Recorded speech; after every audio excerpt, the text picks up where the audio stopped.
Ghanshyam Maurya, Azamgarh, UP, इनका सवाल ऐसा है कि ये जो हमारी कल्चर है वो धर्म का ही हिस्सा है। तो फिर नास्तिक लोग ये जो धर्म का हिस्सा है ऐसे कल्चर से कैसे मुक्त हो सकते हैं? आपने क्रम थोड़ा उल्टा कहा। आपकी बात में यह तथ्य है कि कल्चर जो होती है उसमें से आगे चलकर धर्म पनपे। कल्चर में, संस्कृति में, धर्म में, रिलीजन में बहुत अंतर है। कल्चर में धर्म की काफी बातें होती है, जैसे उसमें कुछ अच्छे ग्रंथ हो गए जिसको लोग धर्म ग्रंथ मानते हैं, उसमें अलग अलग भगवान को मानने वाली परंपराएं होगी, पूजा अर्चा की परंपराएं होगी, त्योहार मनाने की परंपराएं होगी, छोटों ने बड़ों के साथ में कैसे व्यवहार करना है इसकी परंपराएं होगी, राजा ने अपनी प्रजा के साथ में किस ढंग से व्यवहार करना है इसकी परंपराएं होगी।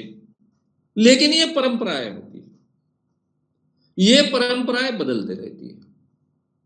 संस्कृति का सबसे बड़ा अच्छा लक्षण यह है कि वो बदलते रहती है। नया सत्य आने के बाद में वो पुरानी बात को नकार देते हैं, या फिर अधिक प्रभावशाली व्यक्ति कोई आएगा और उसका प्रभाव पूरे समाज पर, उस एरिया पर होगा, और उसने कुछ बातें कही तो वो बातें नए कल्चर में ऐड हो जाती है। ये कल्चर बदलते रहती है। ये नदी के प्रवाह जैसे होती है। प्रवाह में जैसे नदी बहती है, गंगा निकली हिमालय से, लेकिन वो कलकत्ता पहुंचने तक बहुत बदल जाती है, उस ढंग से ये कल्चर बदलते जाती है। इसलिए ये कल्चर प्रवाही होती है, नई नई चीजों को अपने में सम्मिलित करते जाती है। और इसीलिए भारत में भारतीय संस्कृति एक कल्चर है ऐसा सभी कहते हैं, चाहे उसको आप भारतीय संस्कृति कहे, हिंदुस्तानी संस्कृति कहे, हिंदू धर्म कहे। हिंदू धर्म ये धर्म नहीं है, वो रिलीजन नहीं है, वो कल्चर है, संस्कृति है। तो धर्म का हिस्सा कल्चर नहीं होती है, कल्चर में से धर्म पनपता है। धर्म की खासियत क्या होती है? उसका एक गॉस्पेल होता है। सबसे पहले तो उसका एक निर्माता होता है जो धर्म का निर्माण करता है, यानी जिसको हम धर्म संस्थापक कहते हैं। फिर उसका एक ग्रंथ होता है। क्रिश्चियनिटी में बाइबल है, मुस्लिम धर्म में कुरान है, उस ढंग का एक धर्म ग्रंथ होता है। इस धर्म ग्रंथ में तत्वज्ञान भी होता है और कोड ऑफ कॉन्डक्ट भी होता है, या फिर सपोर्टिंग कोड ऑफ कॉन्डक्ट होता है, जैसा हदीस है मुस्लिम धर्म में, तो कोड ऑफ कॉन्डक्ट भी उसका हिस्सा होता है।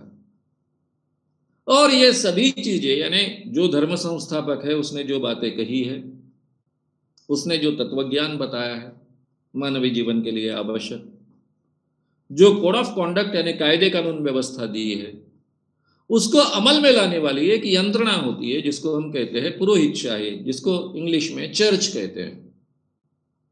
ये चर्च ये तीनों चीजें अमल में लाती है। यानी धर्म संस्थापक ने क्या कहा इसका इंटरप्रिटेशन करने का अधिकार इस चर्च के पास, पुरोहितशाही के पास होता है। ये धर्म ग्रंथ का भी इंटरप्रिटेशन करने का अधिकार उन्हीं के पास होता है।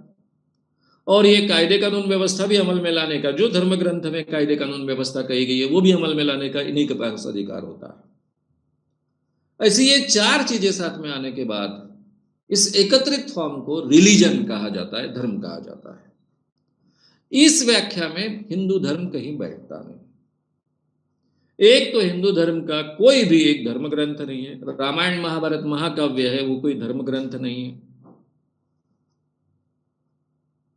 मनुस्मृति केवल कोड ऑफ कॉन्डक्ट है, बड़े पैमाने पर वो अमल में लाई गई, लेकिन सभी उसके अंडर कभी थे नहीं। इसमें एक तत्व ज्ञान नहीं है। हिंदू संस्कृति में इतने अलग अलग तत्व ज्ञान है, नास्तिक तत्व ज्ञान भी हिंदू संस्कृति का हिस्सा है, चाहे लोकायत हो, चाहे चारवाक परंपरा हो। ये दोनों परंपराएं, ये नास्तिक परंपरा है। सांख्य परंपरा भी नास्तिक परंपरा है। तो जो महत्व की 8 परंपराएं हैं उसमें से 3 परंपराएं तो नास्तिक परंपरा है, यानी भगवान को न मानने वाली परंपरा है। तो भारत में आप नास्तिक हो, चाहे कुछ भी हो, आप हिंदुस्तानी हो। भारतीय परंपरा के अनुसार ही आप भारतीय हो। हिंदुस्तानी कहिए, भारतीय कहिए, हिंदू संस्कृति कहिए, नाम कुछ भी दीजिए, इसलिए आप उल्टी बात नहीं कर सकते कि धर्म का ऐसा, संस्कृति है ऐसा नहीं। भारत में तो हिंदू धर्म ही नहीं है।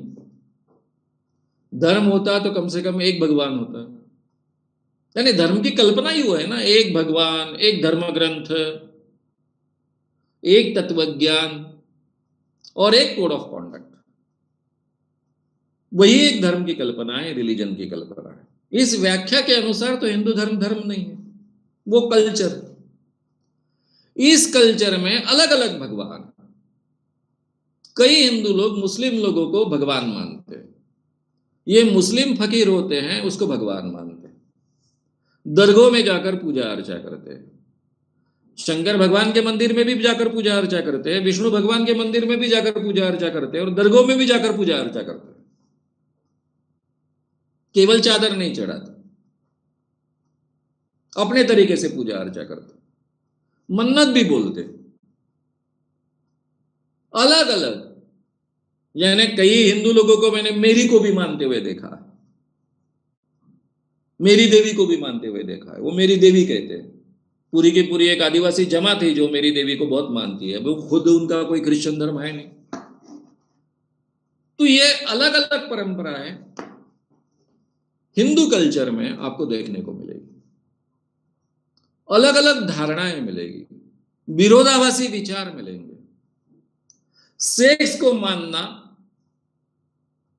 सेक्स को महत्व देना, सेक्स के जरिए ही मोक्ष प्राप्त होता है, ये मानना, ये भी परंपरा भारत में बहुत सशक्त है, जिसको हम शाक्त परंपरा कहते हैं। देवी के नाम पर जो परंपरा चलती है। और दूसरी तरफ ब्रह्मचारी परंपरा भी इसी देश में है। यानी सेक्स यानी इतनी बुरी चीज की जिसके कारण आपका पूरा का पूरा मोक्ष गड्ढे में चला जाता है, मोक्ष से आप मुक्त हो, वो पाप की खान है। ये भी संस्कार वाला कल्ट भारत में है, वो भी हिंदू कल्चर का हिस्सा है या फिर हिंदुस्तानी कल्चर का हिस्सा है। और सेक्स के जरिए मोक्ष प्राप्त करना, ये भी। अब ये दोनों इतनी विरोधाभासी बातें हो गई कि एक दूसरे के टोटली अगेंस्ट हो गए। ये सभी प्रकार की भिन्न भिन्न परंपराएं हमको भारत में देखने को मिलेगी। इसलिए आपके सामने जो सवाल खड़ा हुआ, वो सवाल खड़ा नहीं होना चाहिए। आज की बात नहीं है।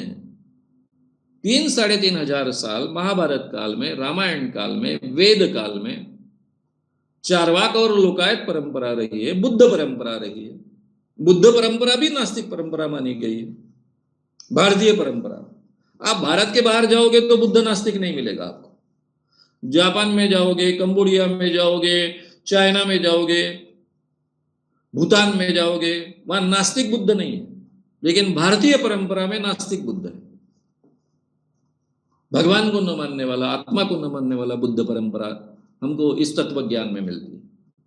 वो भी एक तत्व ज्ञान माना गया, वो भारतीय तत्व ज्ञान माना गया। जैन तत्व ज्ञान अलग तत्व ज्ञान है, वो भी नास्तिक परंपरा के आसपास आने वाला यानी माना गया। तो फिर आपको ये डर क्यों?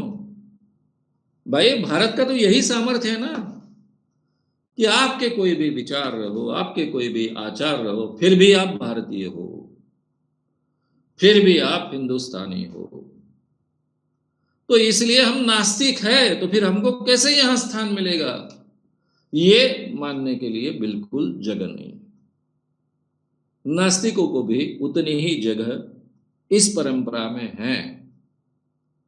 तो इसलिए संस्कृति और धर्म में जो अंतर है वो अगर हम समझ लेंगे, और मैं केवल नहीं कहता हूं कि हिंदू ये धर्म नहीं है, हिंदू ये धर्म नहीं है, ये आरएसएस कहता है।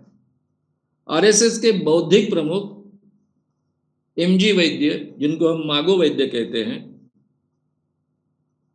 वे कहते हैं हमको, जिनको हम प्यार से हम सब बाबूराव उनको कहते हैं, मेरे संपादक रहे तरुण भारत के, वे जाहिर तरीके से कहते आए हैं कि हिंदू ये धर्म नहीं है, ये कल्चर है। तो मुझे लगता है आपके सवाल का जवाब देने के बहाने फिर से ये बात मैंने ज़्यादा विस्तार से सबके सामने स्पष्ट कर दी।